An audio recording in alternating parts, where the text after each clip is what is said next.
묵은 땅을 기경하라 라는 제목으로 말씀 나누도록 하겠습니다.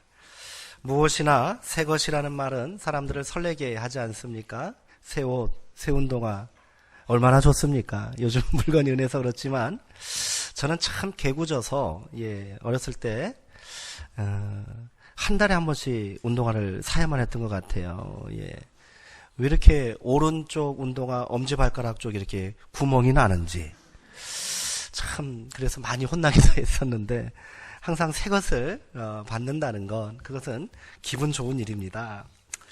그렇다고 새 것이라 해서 다 좋은 것만은 아닌 것 같습니다. 낯설고 익숙하지 않은 것들은 사람을 긴장하게 만들잖아요. 또 때로는 좀 불편하게 만들기도 한단 말이지요. 또한 새 것이라고 해서 뭐 그렇게 특별한 것도 아니라고 저는 믿습니다. 왜 그러냐면 우리의 일상은 매일매일이 새롭게 시작되는 새 것이요 새날이기 때문인 줄 믿습니다. 오늘 우리 새로운 날에 새로운 생명과 새로운 시작을 지금 하고 계시다는 거예요. 늘 반복되는 일상이 우리 가운데 감사와 감격이 되지 못한다는 것, 이것도 우리가 한번 되돌아보면서 회개해야 할 문제라고 저는 생각을 합니다. 무엇이 기적입니까? 오늘 아침에 우리가 눈을 뜨고 호흡하고 또 오늘 이 자리에 서 있는 것, 이것이 하나님의 은혜요 새로운 기적인 줄 믿습니다. 지난밤 주무실 때 내가 자다가 혹시 호흡을 못하면 어떡하지? 그런 생각하시면서 주무신 분 안 계시죠? 혹시 계실까봐 조심스러운데 안 계실 거예요. 그리고 심장이 너 밤에 말이야 멈춰 있으면 안 돼. 열심히 계속 뛰어야 된다 하고 이렇게 하고 말씀하시고 주무신 분 안 계시잖아요. 하나님께서 이 모든 생명의 호흡을 우리 가운데 할 수 있도록 지난밤 지켜주셨습니다. 그래서 오늘 우리가 눈을 뜬 거예요. 새날이 열렸잖아요. 이것이 우리 가운데 허락된 하나님의 놀라운 축복이요 기적이요 은혜임을 우리가 날마다 고백하는 그런 삶을 살게 되기를 소망합니다. 어찌되었든요 새 것은 우리에게 기대와 소망을 갖게 하고 변화와 도전을 자극합니다. 그러므로 매일 새롭게 열리는 세상에서 우리가 소망과 기대를 잃어버리고 변화를 위한 도전을 두려워하거나 외면한다면 새 것이라고 해도 아무런 소용이 없는 거예요. 2020년 새날이 시작된 지 이제 5일이나 지났는데요. 우리 가운데 별다른 변화가 없고 준비가 없다면 이것이 무슨 의미가 있겠습니까? 오늘은 2020년 새해에 드리는 첫 번째 주일 예배입니다. 오늘 예배가 우리에게 소망이 되고요. 변화를 위한 새로운 도전 되기를 주님의 이름으로 축원드립니다. 겨울이 지나고요. 봄이 되면 농부들은 밭을 갈아엎지 않습니까? 왜 그렇습니까? 아무리 농사가 잘 되던 옥터라고 해도요. 한 해 동안 거기에다가 여러 농작물을 키우면 지력이 떨어지고 유기물들이 다 빨려나가고요. 땅이 단단하게 굳잖아요. 그래서 갈아엎는 겁니다. 이 단단하게 굳은 땅 밑에 있는 부드럽고 고운 흙으로 바꿔놓기 위함 아니겠습니까? 묵은 땅을 갈아야만 새로운 것을 심을 수 있고 새로운 것을 기대할 수 있는 겁니다. 우리의 삶도 마찬가지 아니겠습니까? 아무리 익숙한 삶의 터전이고 돈독한 인간관계라 할지라도 시간이 지나면 단단하게 굳어버리지 않겠습니까? 오랜 세월 동안 서로 지나다니면서 밟히고 하다 보면 굳어지기 마련인 거예요. 묵은 땅에 그대로 씨앗을 뿌릴 수 없듯이 우리의 묵은 감정과 시간을 갈아엎지 않고 새로운 것을 기대할 수 없다. 저는 이리 생각합니다. 오늘 우리가 함께 나누는 말씀을 통해 새날, 새 희망을 그래서 함께 다짐하고 시작했으면 좋겠습니다. 호세아 선지자는요, 백성들을 향하여 너희 묵은 땅을 기경하라 라고 선포하고 있습니다. 호세아는 북이스라엘에서 활동했던 예언자, 선지자입니다. 그가 활동할 당시 북이스라엘을 다스리고 있던 왕은 여로보암 2세입니다. 여로보암 2세는 북이스라엘 왕 중에 최장기간 통치했어요. 41년간 통치를 했습니다.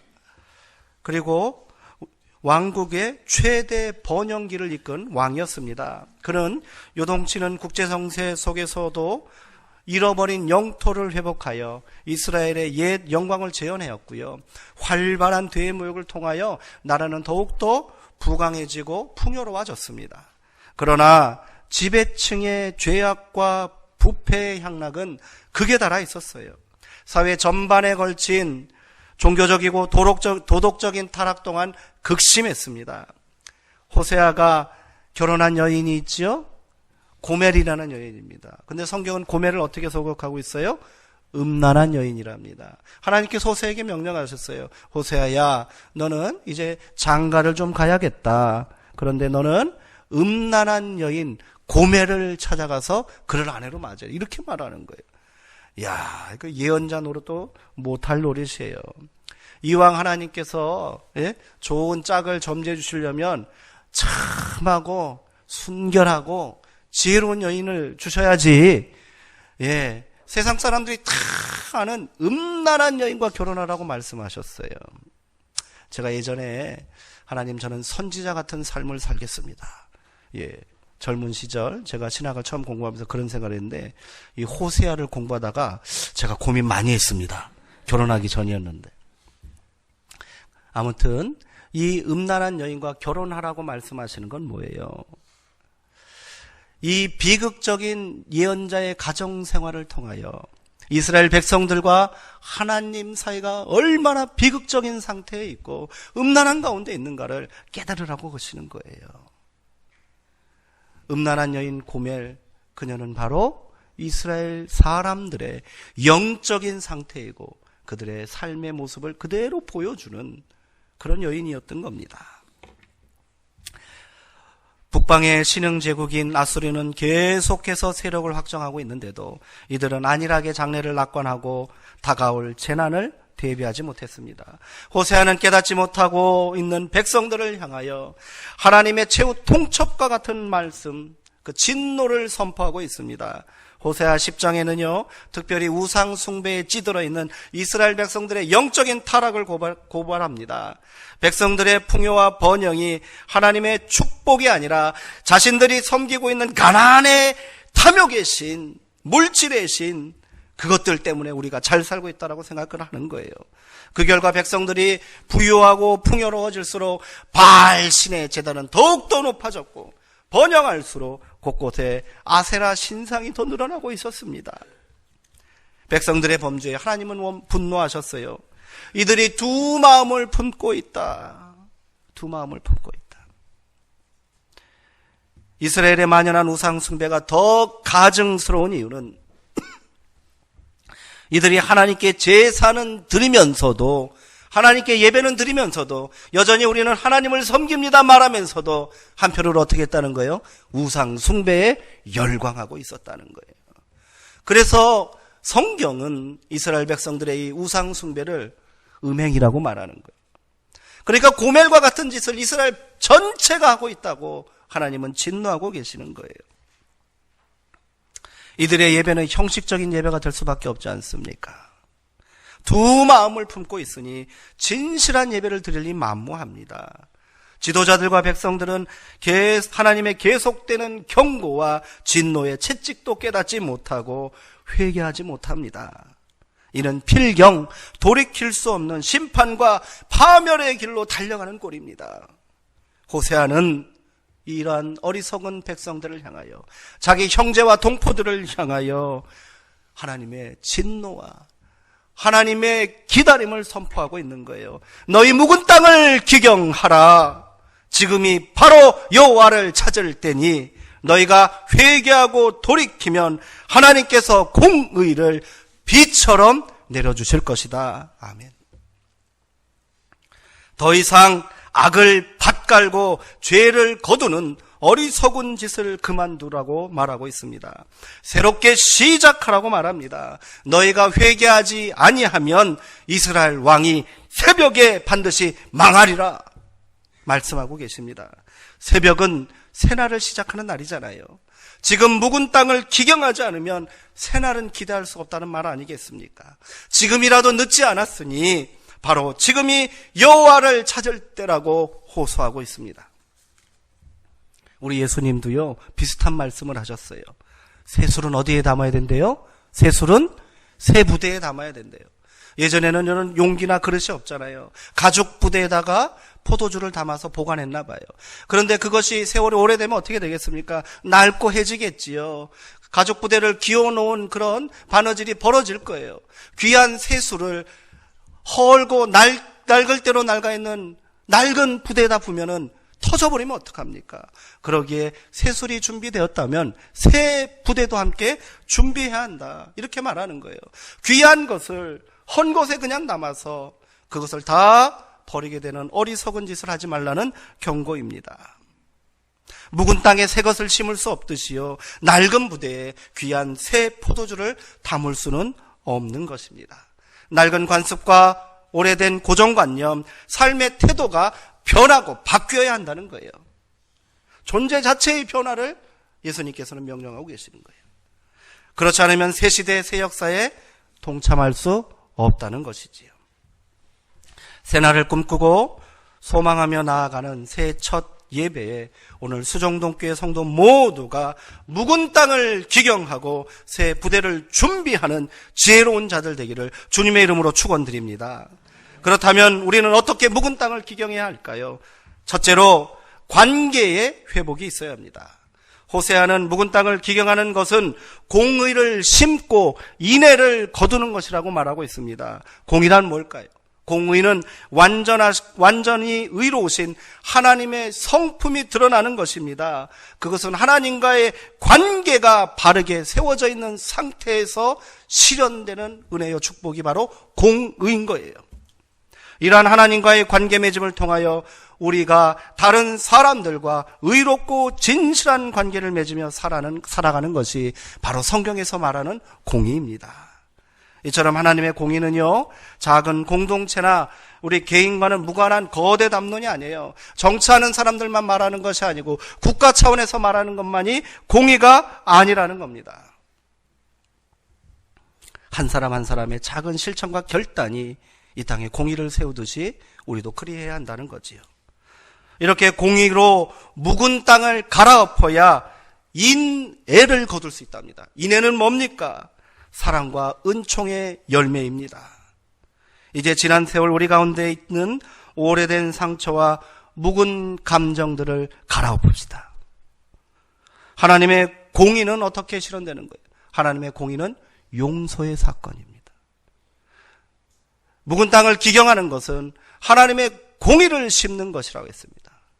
하나님의 공의는 용서를 통해서 시작되고 완성된다는 것을 기억하시기 바랍니다. 예수님께서 가르쳐주신 주기도문에서 가장 강조하는 바가 뭡니까? 용서하라는 거예요. 너희가 땅에서 너희에게 죄 지은 자를, 잘못한 자를 용서하지 아니하면 나도 너희를 용서할 수 없다. 이 말씀이 주기도문 내용 아니겠습니까? 용서하라는 겁니다. 그래야 공의를 심는 것이고, 그래야 인의 사랑과 평강을 거둘 수 있다는 겁니다.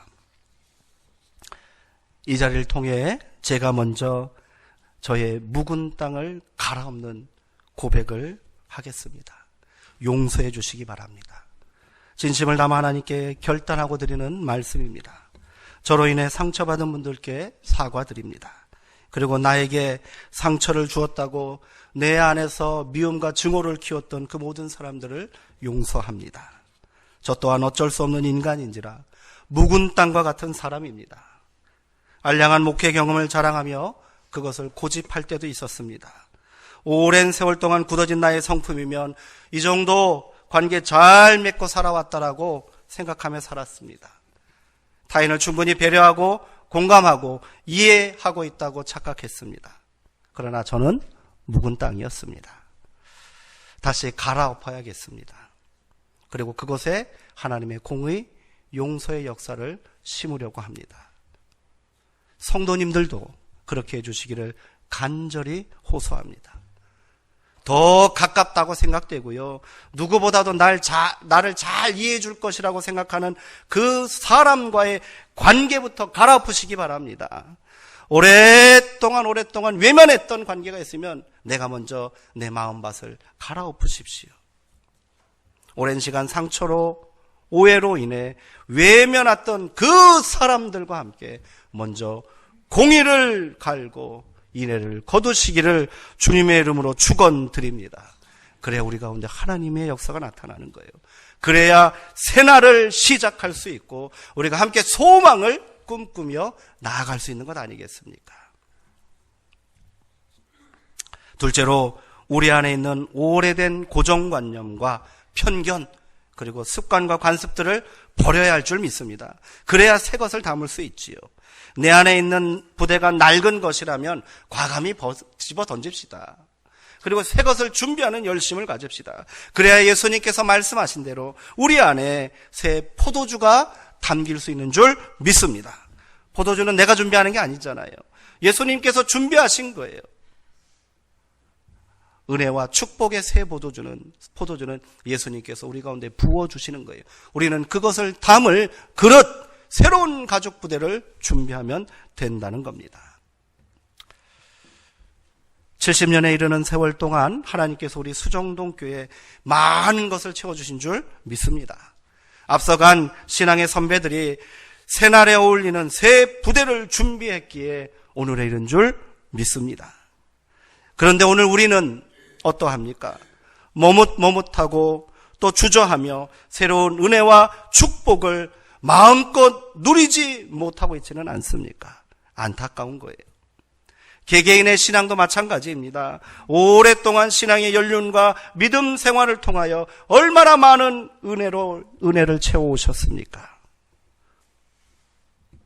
그런데 조금씩 굳어져간 우리의 믿음의 밭을 갈아엎지 않았기에, 새 부대를 준비하지 않았기에 새로운 결실도 새로운 은혜도 우리가 경험하지 못하고 있는 것 아니겠습니까? 준비하는 자에게 하나님께서 채워주시는 줄 믿습니다.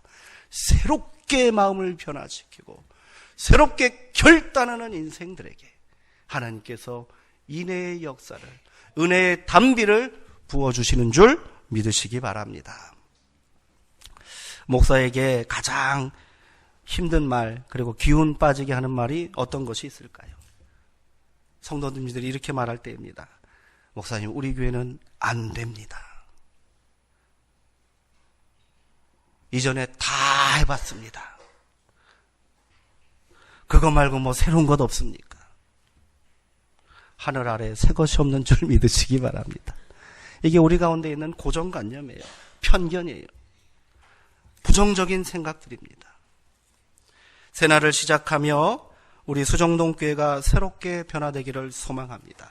우리 안에 긍정의 역사가 일어나게 되기를 힘쓰시는 성도님들 되시기를 주님의 이름으로 권면하고 축원드립니다.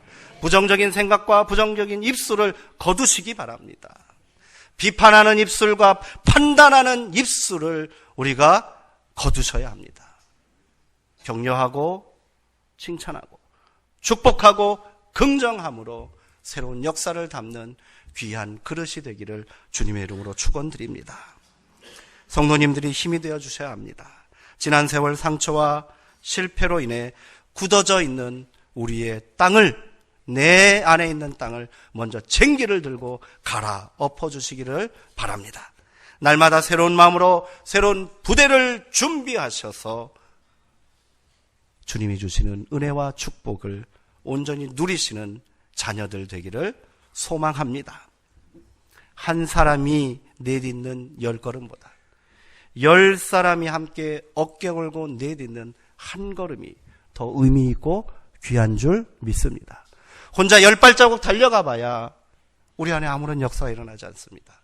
그러나 서로의 부족함을 채워주고요, 서로의 지친 어깨를 기대면서 10사람이 손붙잡고 어깨 걸고 힘겹게 내딛는 한 걸음은 역사의 진보요, 새로운 역사의 시작이 되는 줄 믿으시기 바랍니다. 2020년 우리 수정동교회가 그러한 역사를 함께 만들었으면 좋겠습니다. 바로 지금이 은혜 받을 만한 때요, 구원의 날인 줄 믿으시기 바랍니다. 미루지 마시고 여호와를 찾고 만나는 역사가 올 한 해 우리 가운데 풍성하게 되기를 주님의 이름으로 축원드립니다. 기도하겠습니다.